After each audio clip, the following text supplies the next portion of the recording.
All right, ladies and gentlemen, welcome to WWE NXT September 1st, 2020 review.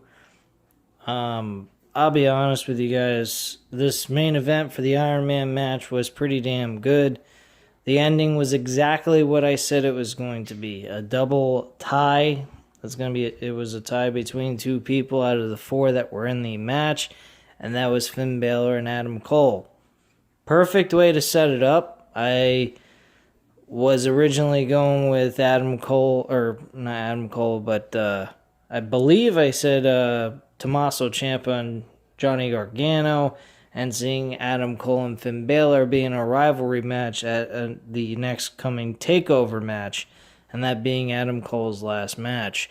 Well, unfortunately, this match between Finn Balor and Adam Cole for the NXT World Championship is not taking place at the TakeOver event like I mentioned last week. Unfortunately, this match is happening next Tuesday. Now, I didn't have a problem with the end result. My problem with it is that we don't have no build towards these two. They could make a really good story between Adam Cole and Finn Balor here. They have history being part of the same exact faction in New Japan Wrestling called Bullet Club. They could touch a little on that without mentioning the faction name, but honestly, I mean, they do have some history. They probably do have personal history with each other, dealing with that promotion in some way, shape, or form. And unfortunately, we're not getting any kind of build off of this. None whatsoever. We are just getting a straight up right into next week's show on Tuesday night, again on the 8th of September. And it's going to be for the NXT World Championship. And the winner by pinfall or submission. And that's it. This, to me, could be main event quality takeover event. And instead, it's just getting the TV time that I don't think it needs to be. I think it deserves a build towards a pay-per-view. And us actually getting to see them build a rivalry before Adam Cole's last hurrah match in NXT going to the WWE main roster. That's just my opinion.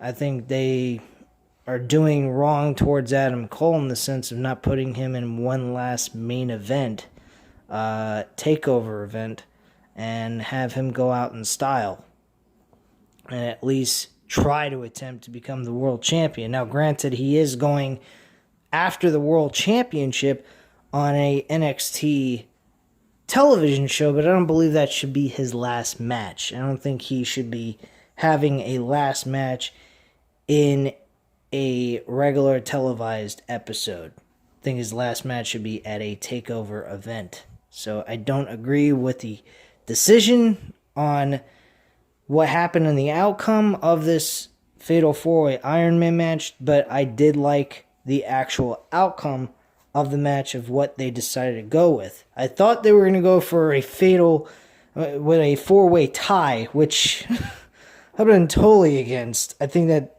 wasted everybody's time, and they could have just went straight to the jugular and just had whoever gets the first pinfall or submission wins the belt. That would have been really stupid to just have this as a 4-way tie. That would have been ridiculous. But granted, they did the right thing in the tie situation. It's just I kind of wish they would have used this as a way of building towards the TakeOver event and making this as their main event match and the last hurrah for Adam Cole and the NXT roster, moving him to the WWE main roster to fail, like everyone else does from NXT. The only one that seems to be succeeding is Keith Lee, and he even has some setbacks going into his main roster run so far, and he's only been there for about a week or two. So, that's just me. All right, so the very first matchup was the street fight with Legado del Fantasma versus Breezango and Isaiah Swerve Scott. Isaiah Swerve Scott hit his finishing maneuver on Escobar to get the win. So he actually gets a victory. This match was a nice way of opening up NXT, I thought. I didn't think it was too bad. Following that, we had Candice LeRae versus Cassie Catanzaro. And this was a good match. I like Candice LeRae. I thought she was very good in this, very vicious. After the match was over and she picked up her victory, she got on the microphone and says she wants to go ahead and have dinner with Tegan Knox to discuss their relationship as friends and really discuss and work this stuff out over dinner. Now, this should be very interesting next week. I am very intrigued to see what happens. I think it's going to be a lot of fun. I hope they go with the idea of Tegan Knox getting her ass whooped in the Gargano's home and getting a shit ton of things happening inside the household. I hope she gets her ass whooped. I think that is what Tegan Knox needs. I think she needs a nice ass whooping because Tegan Knox is acting like a little bitch.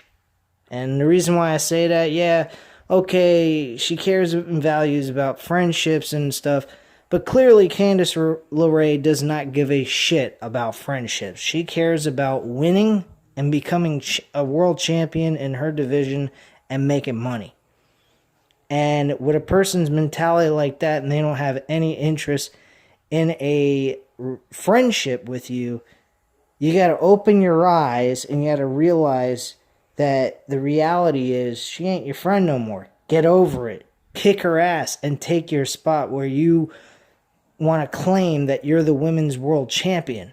That is what you do. You don't go ahead and sit there and go, oh, I want to be friends. No, you don't be friends with someone who wants to backstab you or do whatever it takes to get to the top. That's the most retarded thing that they are doing, Tegan Knox. It's shit like that you see on the WWE main roster. I want to see fucking intensity coming out of Tegan Knox. I want to see her go ahead and say, I've had enough of everyone around me that I've been friends with treating me like shit. It's time to worry about me and me alone, and I'm going to win the right way. And actually win without cheating and still be a face, but also have an attitude. That's the problem with these fucking characters nowadays. They don't have any fucking attitude. I think it's about time the attitude era comes back. Because this shit is just bland. It is idiotic. Tegan Knox comes across to me like an idiot. She's an outstanding wrestler, and yet her character comes across like nice and caring. I can understand that, but when you have someone treating you like shit, like Dakota Kai and fucking Candice LeRae, oh, you gotta follow the Gargano way or stay out of my way? That is the most asinine comment to say to somebody who wants to be your friend. So in my attitude, Tegan Knox should be pissed off, not give a shit about working anything out, and break her fucking face open. Or something. Anything. But she sits around and wants to work things out with Candice LeRae, and the only thing that's going to get worked out is her face in the Gargano home next week. That's the way I see it. And that's the way I would go with it. And I would have these two compete at the TakeOver event that's coming up. Whether it's in October or it's in November. I don't give a shit which. But I would like to see those two compete on a TakeOver event. Bronson Reed versus Timothy Thatcher. This match was whatever. Austin Theory returned. He actually showed up last week. I forgot to mention that segment. They had a backstage interview with Bronson Reed talking about having an interest in challenging Damian Priest for the North American Championship, I believe. And we got Austin Theory showing up and giving him a little bit of attitude. And apparently they decided for a match, Timothy Thatcher and Bronson Reed decided on a match also. And Austin Theory and Bronson Reed had a little bit of a back and forth exchange of words with each other that wasn't very pleasant. So Austin Theory decided to interrupt his way into that match and screw Bronson Reed out of it, and now Timothy Thatcher is the winner of that match with a submission hold. And that's how he won his match against Bronson Reed. So, there you go. And then we had the main event, which, again, like I mentioned, a fatal 4-way 60-minute Iron Man matchup, which led to Finn Balor picking up the first victory out of the bunch. And then I actually had a situation happen in the household that I had to attend to, so I kind of missed the other 3 pinfalls where it became a 4-way tie. And then at the end we had Finn Balor connect with another coup de grace on Tommaso Ciampa after he hit an avalanche Samoan drop type maneuver from the top rope on Johnny Gargano.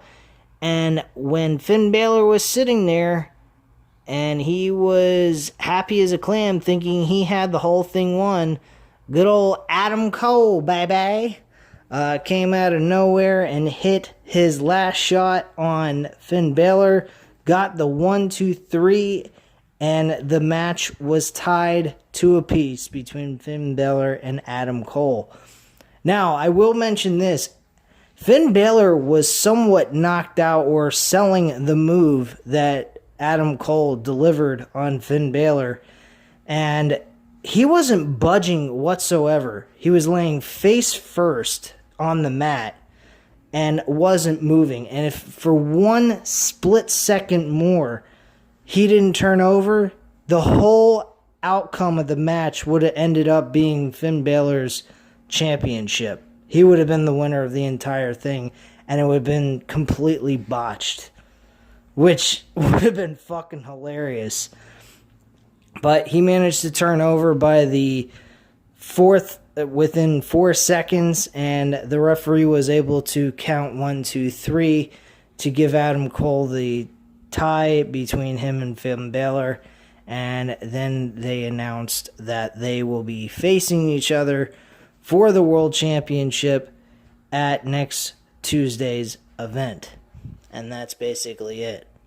There was a mention of Rhea Ripley. She had a promo segment where she discusses that she is fed up of Mercedes Martinez and the Robert Stone brand as well as I am. I find him to be a complete disease like Vince McMahon and the coronavirus.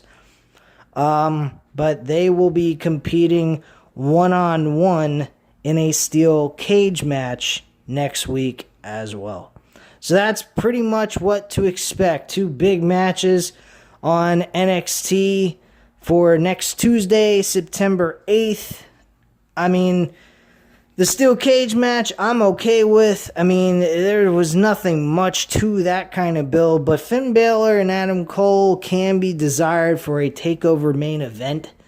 I do feel that they would deliver big time against each other on a TakeOver main event for the World Championship, and they could do so much building off of that and just going over past history of what they've done with each other, what they've done in the company, and just providing, just giving us some kind of build towards these 2 guys and giving Adam Cole the proper send-off that he deserves than just a fucking a next week episode of NXT where he has a match with Finn Balor, which will be good. I'm not going to say it's going to be shit, of course, but it's going to be an obvious loss for Adam Cole. Why not give the man a nice build and a proper send-off than giving him this, is all I'm trying to say. And that's just how I feel about the subject. So at this time, guys, you know what to do. Hit the like button if you like this video. Hit the subscribe button if you're not subscribed to the channel. And leave a comment down below, and I'll definitely get back to you on that. And I thank you very much for watching, and stay safe, guys.